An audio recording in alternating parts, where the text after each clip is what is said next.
এই দোকান থেকে 150 টাকা কেজি দরে আমরা 1 কেজি মিষ্টি নিলাম এবং কি এই মিষ্টিগুলো পাউরুটি দোকানের পাউরুটি কিনে এনে সেই পাউরুটি দিয়ে খাবো। এই খাবারটা আমরা যখন ছোট ছিলাম, বিশেষ করে আমি ওই সময়টা এবং আমার বন্ধু যারা আছে তারাও ওই সময়টা আমরা হাটে গেতাম মূলত এই মিষ্টি খাওয়ার জন্য, পাউরুটি দিয়ে মিষ্টি খাওয়ার জন্য। তো এখন আমরা প্রায় আমাদের 1 কেজি মিষ্টি প্রায় আমাদের 30টার মতো ধরে। তো এটা আমরা এই কয়েকজনে খাই।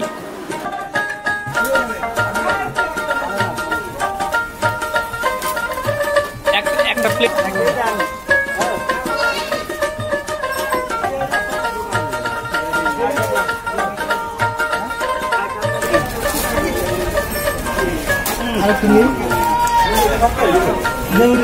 সারের সিদ্রা রাইখা দেই কবে না কবে মইটা যায় আবার।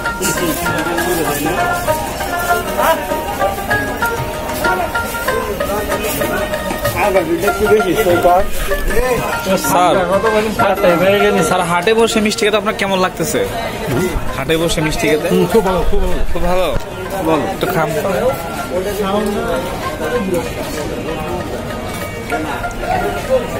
আলবার্ট তোমার কেমন লাগতেছে? শিশির ভালো, খুব ভালো। আরজু রুবেলের গরম গরম মিষ্টি, খুব স্বাদ। মিষ্টি তো গরম। 2টা খাইছে আর না খাই না। মিষ্টি খাওয়া শেষে এবার আমরা হাঁটতে হাঁটতে কিন্তু দেখতে পেলাম গরম গরম জিলাপি ভাজা এবং এটা দেখে খাওয়ার জন্য লোভ হয়ে গেল এবং কি ফাইনালি আমরা খেতে শুরু করলাম। সবাই খেতে শুরু করছে আর আমি ভিডিও করতেছি কীভাবে আসলে খুব সুন্দর করে মনোযোগ সহকারে কিন্তু জিলাপিগুলো বানাচ্ছে। এবং এর পাশে দেখতে পেলাম এটা হচ্ছে বড়া ভাজা, মানে পেঁয়াজু ভাজা। এই গরম গরম পেঁয়াজু ভাজাও আমরা খাবো এবং কেমন সময় খাচ্ছিলাম যে সময় পেঁয়াজুতে কোনো প্রকার কাঁচামরিচ ব্যবহার করতেছিল না, কারণ এই সময়টা কাঁচামরিচের দাম ছিল প্রায় 1200 টাকা কেজি।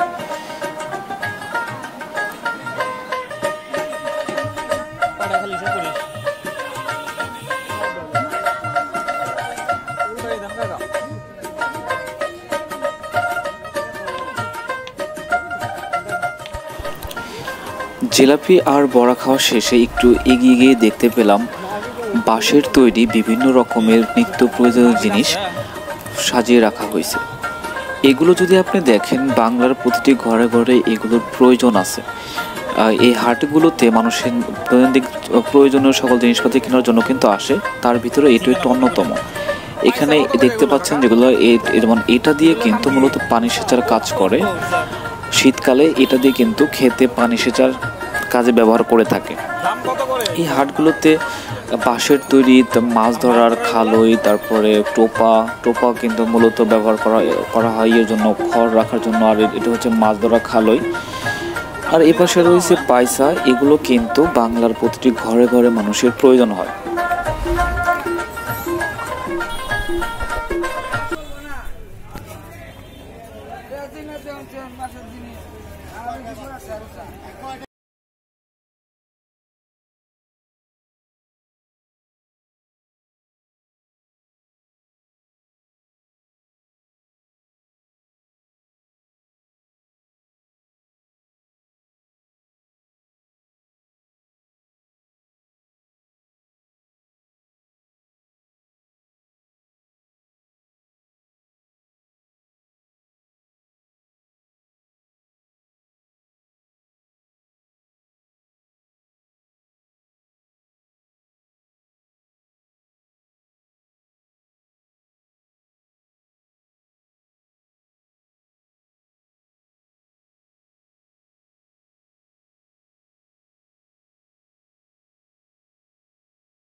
গ্রামের এই হাটগুলোতে বাহারি ধরনের খাটও পাওয়া যাচ্ছে, এটা দেখে আমি অবাক, এর আগে কখনো আমি দেখিনি।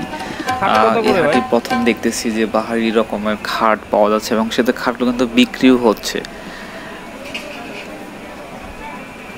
খাট এগুলো কত করে? কেমন দাম কেমন? 6,000 না? হাটে খাট পাওয়া যায় এখন?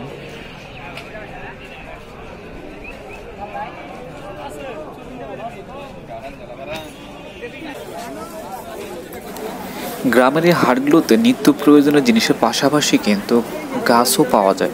গাছ লাগান, পরিবেশ বাঁচান, আপনারা সবাই গাছ কিনে গাছ লাগাবেন। আমিও ব্যতিক্রম নয়, আমিও এই হাটে এসে কিন্তু গাছ কিনে নিয়ে গিয়েছিলাম। আমি মূলত দুটো মনে হয় আমি দুটো আম গাছ কিনে নিয়ে গেছিলাম। আপনারা যখন কোনো হাটে বা যাবেন তখন অবশ্যই পারলে একটি করে গাছ লাগাবেন, গাছ কিনে গাছ লাগাবেন বাড়িতে। অবশেষে গাছ কিনে আজকের মতো ব্লগটা এখানে শেষ করলাম। জানি না কত কি দেখাতে পেরেছি। যদি ভিডিওটি আপনাদের একটু ভালো লাগে তাহলে অবশ্যই আমার চ্যানেলটাকে সাবস্ক্রাইব করে আমার পাশে থাকবেন, এবং যাতে আমি উৎসাহ পাই অবশ্যই কমেন্ট করবেন, লাইক শেয়ার অবশ্যই করবেন। সরিষার সামনে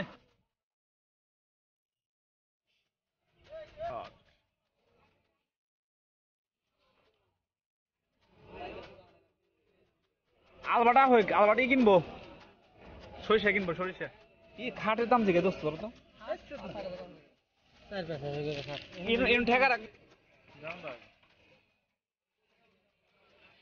সুন্দর সুন্দর খাট পাওয়া